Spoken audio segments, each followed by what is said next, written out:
Hello, squad! One of the other things we were super excited to do in Chiang Mai was a cooking class. So almost everyone we talked to said we had to do a cooking class in Chiang Mai. And we don't really know why so much, if they have better food in the northern region. Do know they have different types of food throughout Thailand, and the northern region has different food styles. But we were super excited. We went to the #1 rated school on TripAdvisor, and we were very impressed. It was the Thai Akha Cooking School.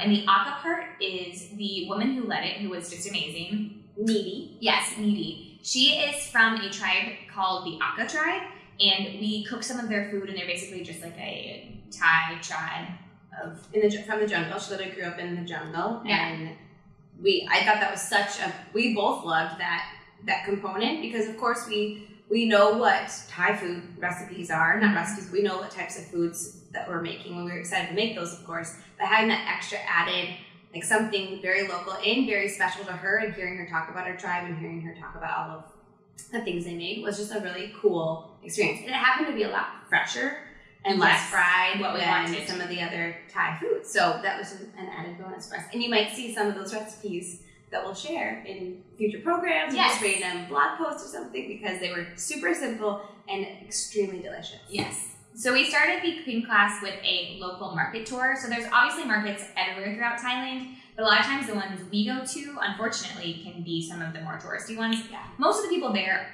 or working them are local, but there are a lot of tourists. So which means the prices are jacked up. Yeah. Prices are jacked up, and it also means that you don't find the same things, because there's some of the foods that we see, or we got to see in this local market, wouldn't be in some of the other markets. So it was a really neat experience to go to a local market, see some of the local stuff, and have her talk us through what we are seeing, because it's not food that we're familiar with in any way. Yeah. Okay. This is in Thai, we call bak tong. Yeah. We're gonna make 2 bak soup in the kitchen. One is bak tong, the other one is cooking. It's nothing bad, okay? When they say fuck, if you say fuck in the local market, they're gonna ask you, what kind of fuck you looking for? Because we have many different types of fuck. Alright? The word fuck in Thai, it means squash or melon family. This one, we call fuck tong.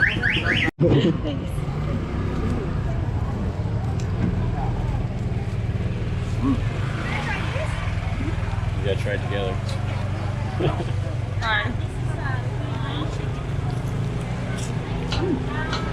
That's very good. Guys, have you seen the pink eggs in a 7-Eleven yet? No. Or Tesco? Do you want to try this? This one is better, you don't know where. We ate things, not we necessarily. Yeah, the first thing I loved, or one of the first things was, the first thing was the cockroach, or some type of beetle, bug, which we did not eat. Connor did. Connor ate it. What is it? It's really good. It's really good. Oh, don't look at the eyes, okay? Don't look at the eyes. There's eyes? No, actually not bad.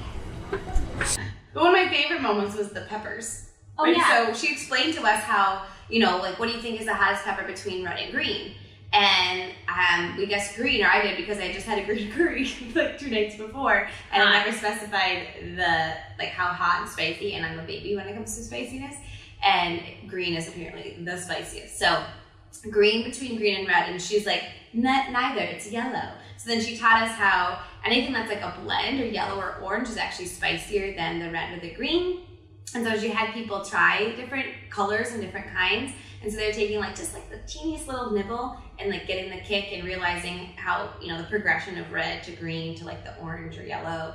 And then she goes, this one's not that spicy. It was a red one, I think. And she goes, this one's not that spicy. And so would you want to try it? And so she gave it to Connor, and instead of taking the littlest nibble, he literally bit half of it, and then instantly his eyes were watering, he started to sweat, and she's like, are you okay? She's like, I thought we were going to take just a little nibble. He's like, I didn't know. You said it wasn't supposed to be that spicy. So that was really funny.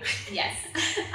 But we used a lot of those in our meals, of course, that we made later, and it was nice to be able to control the amount of heat that we put in. Yeah. And just knowing the difference between the peppers and that Thai, I love it's kind of a joke around here throughout Thailand so far, but do you want it American spicy or Thai spicy. Yeah. Because Thai spicy is 10 notches higher than like what Americans consider spicy. So yeah, that was just interesting to learn the peppers. Yeah, and we just wandered around, and the special ingredient in most Thai dishes is fish sauce and this little like anchovy paste, right? Mm-hmm. And so we bought some. We didn't eat it, but It smelled, and they all know, are like aware and acknowledge it, but it smells horrible, absolutely disgusting. like cat food.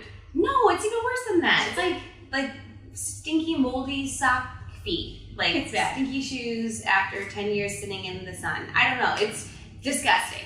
But they know that, but it's they or she at least told us that it is truly the secret ingredient. If you go other places and you have Thai food, it just doesn't quite taste the same. And she said it's because it's missing that ingredient. Yeah. So yeah, we got that, and some people put it in their dishes, but we didn't. Yes, and we did some more wandering. People ate like baked ant eggs, pig testicles, like a bunch of other weird things that were just super normal and just chilling, and people are buying. Mm-hmm.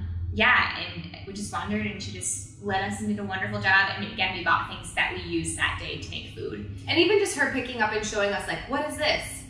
I don't know what that is. Because we don't see it in some of the fresh forms, like lemongrass, for example. We don't really, we can't buy lemongrass necessarily back home. So we got to see some of that. We incorporated that into our meals. There's a meal where there's cilantro. Instead of just being the cilantro leaves with just like the short stalks from them, they were like super long, and then the whole recipe of soup was just the stalks of the cilantro. So just like interesting ways to use the food that at least we're not experienced with. It seemed very non-waste. Absolutely. So it was nice to see that they really use almost all parts of the plant in most of their foods. Yeah. So then we got right to it. We scurried over to our little cooking school area. We all got our own cooking station with like a wok and what's it called? Burner? Yeah, burner. A bunch of stuff. Everything we needed. It was very, very well organized. Yeah. Below was like all the different like bowls or spatulas or the grindy bowl thing, I don't know what it's called, that we needed. So very well organized, and we got to make like 10. So much food. So we got to choose dishes. It was really nice for us because I'm mostly vegetarian and she is vegetarian. So a lot of the food has meat in it here, or I'm really picky and I don't like a lot of things, unfortunately. So it was nice to be able to kind of choose what we made and what we put in it and know exactly what was happening. It just made it like 10 times better. And obviously more rewarding when we made it ourselves. Of course.